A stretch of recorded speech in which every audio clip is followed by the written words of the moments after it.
guys, this is a video for perfectionists, and to be honest with you, this is probably for a really small amount of people, so a minority, but I want to speak to those people about perfectionism and driving, because if I find that I am teaching a perfectionist, I'm afraid these types of people are on my books for a long time.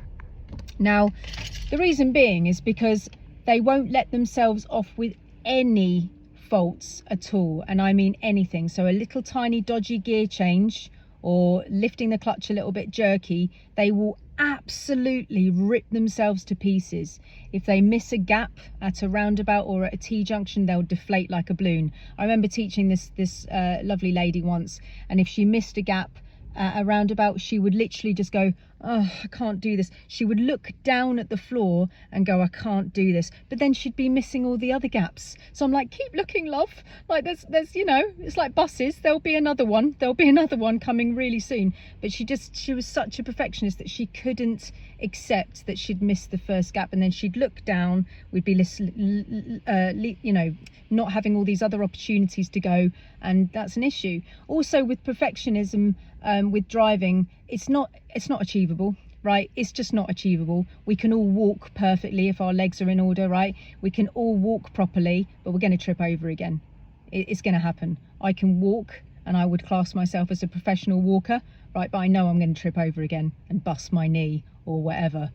Yeah, it's just going to happen. So you can't be perfect all the time. That's why we all have to have insurance, unfortunately, because we're going to make mistakes, and sometimes we're going to have accidents that we need to pay for. We're human, right?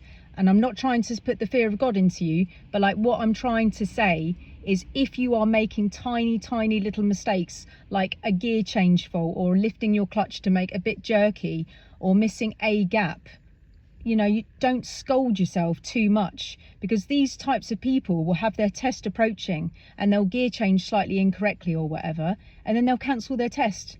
And then they'll move it to like 5 months later, which is unnecessary. Or they'll just disappear. They'll cancel the test and disappear for 6 months and then come back and go, right, I want to try again. And then we're just in this kind of like infinite loop of like forever.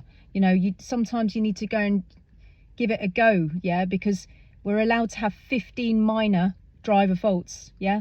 Ones that are not going to affect other people. Like a dodgy gear change doesn't put somebody in like, you know, a load of danger on the road. It's just a little bit of like a controlled fault in the car, you know. It's not something to like give yourself another 5 months of waiting for. Guys, give it a go, yeah? If it's safe to do so, talk to your instructor, give it a go.